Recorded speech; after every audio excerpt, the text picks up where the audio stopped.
Hello everyone and welcome back. My name is Mr. Cobalt, and in this video I'm going to actually go over a practice problem involving the Born-Haber cycle in order to find the lattice energy of a salt.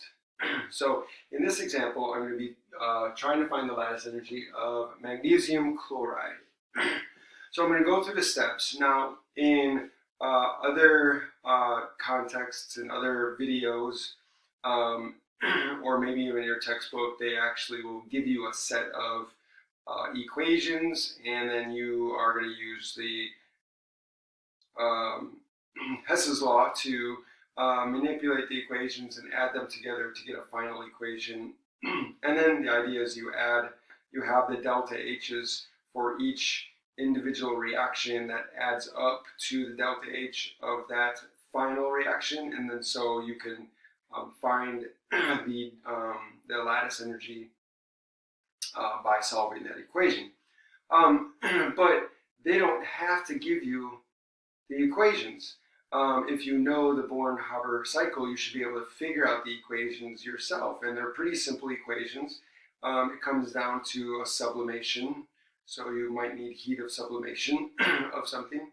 Ionization energies, so you'll have the equation for ionization energy, electron affinity, and bond breaking, right? So you'll have to know what the energy of a particular bond is. But all of that can be given to you. You would just need to supply the equations. So that's what I'm going to show you how to do today. So, we want to find magnesium chloride, the lattice energy of magnesium chloride. And in a previous example that I showed in a previous video was where they kind of gave you the formulas. For example, the formation, the standard formula for formation to get the standard enthalpy of formation and things like that. But if you know the definition of the formation equation and what that means, you can come up with the equation yourself. And all the other equations should add up to that formation equation. Okay, so we need the formation equation as our target that we are shooting for. So that's the first thing we want to write down. I'm going to write that down here, right? So I'm going to write that down below the line. So the formation equation is where I am forming 1 mole, so this is by definition, 1 mole of my product, MgCl2, magnesium chloride, from the elements in their standard states. That's it. So if I understand that, then all I need to do is have my product as solid Mg magnesium chloride. Salts are solid. So then I'm going to have magnesium chloride solid as my product, okay? And then, let me see if I can get a better marker. And then I'm getting 1 mole, so the coefficient is 1. I'm getting 1 mole of my product from the elements in their standard states. Well, magnesium is a metal in its standard state, so it's going to be a solid. So I'm going to have magnesium solid, okay? So that's magnesium in standard state, plus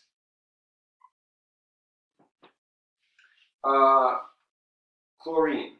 So chlorine is Cl2 gas in its standard state. And so now I need to make sure my equation is balanced, but I need to make sure that when I balance the equation, I don't have anything less than or more than a mole. So by definition, there has to be a mole. So this has to stay a 1 coefficient. So that means that I might have fractions for my coefficients here. But let's see. So I have 1, 1. And I have 2 chlorine atoms. I have 2 chlorine atoms. So this is already balanced. So it turns out I don't need fractions for my coefficients for the reactants. So I've got my balanced equation here, and so all I need is the the delta H of formation, which you could look up in the textbook, or it can be given to you on a test, for example. So then that's going to be delta H, the standard delta H of formation. So that's given to you. So the delta H, standard delta H of formation for this, you look it up in the book, and it turns out to be a negative 641 kilojoules. So it's a negative 641 kilojoules per mole. Okay, so this is our formation equation for our standard enthalpy formation. The standard formation of magnesium. So we got the standard enthalpy of formation. All of the other hypothetical equations that or processes that we are going to come up with through the Born-Haber process should add up to this one. So this is our target. So everything else we come up with is going to be up here. And the way we're going to find our equations is basically lattice energy. We have to remember the definition of lattice energy. Lattice energy is the energy that's released when you bring gaseous ions to the solid salt. So we don't have gaseous ions here. So the hypothetical processes that we are going to write down are the processes of turning these into gaseous ions. That's the target here. So all of these are getting these to be gaseous ions. And then we're going to add another equation for the lattice energy. So that's it. Once we get all those equations, we manipulate them. We use Hess's law to figure them out and arrange them and maybe multiply by a factor so we can get this equation here. Okay, so let's go ahead and do this. I'm running out of markers at work. Okay, so let's start with magnesium. The first thing we need to do is we need to make this into a gas. So we're going to have to sublimate this. We're going to have to go to solid to gas. So we need to sublimate. What does that process look like as far as the equation goes? Well, that's going to be, I'm going to start with magnesium solid, and then I have an arrow, and then it's going to be magnesium gas. That's the process. That's it. So now all I need to do is look up the delta H of of sublimation, or it's given to you, right? So you're not going to memorize these. So you have to have some way of finding it. So in this case, it's going to be a positive 147.1. So we're going to call that delta H sub for positive 147.1 kilojoules per mole. And again, you could see why it's positive. That makes sense because we're putting energy into this. We have to put energy into this to go from a solid to a gas. Okay? So that makes sense. So it's going to be positive. Okay, so this is our first equation. So we got magnesium, we have magnesium gas. Okay, so the next thing we need to do is we need to change magnesium into an ion. We want a +2 ion. So we're going to have to go through a couple of ionization steps. So what is ionization? That's where you're taking away an electron. So what does that process look like from an equation point of view? You take this, you have your magnesium gas, neutral atom. You're going to take an electron away. So you're going to go from neutral to magnesium plus. And that's going to still be a gas. Plus 1 electron. So you're taking away 1 electron. This is the first ionization energy. So the delta H that comes with this is just going to be the first ionization energy. So I'm going to label that as ionization energy, i.e. 1. And so you look that up in the textbook or in a table, or it's given to you.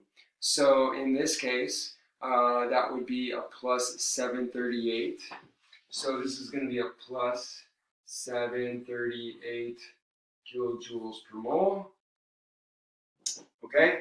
So again, it makes sense. It's positive. It's positive because you have to put energy in to get that electron out, right? So you got to overcome those forces to remove the electron, and so that takes energy. So that's positive. That makes sense. Okay, but we're not done because we need a +2 charge. So we're going to have to take our magnesium, right? Magnesium with a plus charge, gas, and we're going to have to do a second ionization. So that's what that's going to look like is that pretty much the same thing, but we're going from Mg plus to Mg2 plus, still in the gaseous phase, and we're moving 1 electron. Okay, so that's the equation. So now we have magnesium 2 plus gas. So we've got our 1 magnesium. We got our magnesium ion in the gaseous phase. So we're done with magnesium. We got what we want, okay? So let's write down the second ionization energy. So the second ionization energy is going to be 1450. So that's going to be a positive 1450 kilojoules per mole. And again, that makes sense because what we said about removing the second ionization energy, that second electron is feeling a greater force from the nucleus because you remove that other electron. So that makes the nucleus more attractive to the rest of the electrons. So you would expect more. It's about double, which is what we would expect. Okay, so here is, we've got our magnesium ion in the gaseous phase. Okay, so the next thing we need to do is we need to do chlorine gas. So we need to get that into we need to get that into ions, gaseous ions. Okay, so what do we need to do? Well, we start with Cl2 gas. Well, the first thing we want single atoms, right? Because we want ions. Ions are single atoms. So here we have a molecule. So we're going to need to break the bond to create atoms here that are separated. So you need to know what the bond energy is. So you can look that up in a table, or again, it's given to you. So we know this is going to be a Cl-Cl bond. It's a single bond. So then if you have a table of bond energies, you could just look up the chlorine-chlorine single bond and it'll give that to you. Or maybe it's given to you in the problem itself. So what does that look like when you're breaking a bond? Well, we got gaseous chlorine molecules. Well, if we break the bond, that's just going to go to 2. Notice we have 2 chlorine atoms here. When we break this apart, we're going to get to chlorine atoms that are separate, and they're still going to be gas. So we go from chlorine with a molecule to 2 chlorine atoms, okay? And so that's going to be the equation that we're going to use. Now, the thing here is the bond energy is based on the number of atoms formed. So in this case, what we're going to be doing is, we find the 1 mole of this, and we're going to look that up, and the number is going to be, okay, and so the bond energy is going to be 243 kilojoules per mole. And so in the next video, what I'm going to do is I'm going to continue and I'll finish the problem. And the next thing we need to do is we need to go from gaseous atoms to ions. And that'll be the last step. So once we get our gaseous ions here, I'll get my gaseous chlorine atoms, and that's going to require the electron affinity because we're going to have to give electrons to chlorine. And then what we will need to do is then write the equation for our lattice energy, and then we'll have everything we need. And I'll continue that in the next video. So if you like this video, please hit the notification bell, subscribe to the channel, and make a comment in the comment section. See you next time.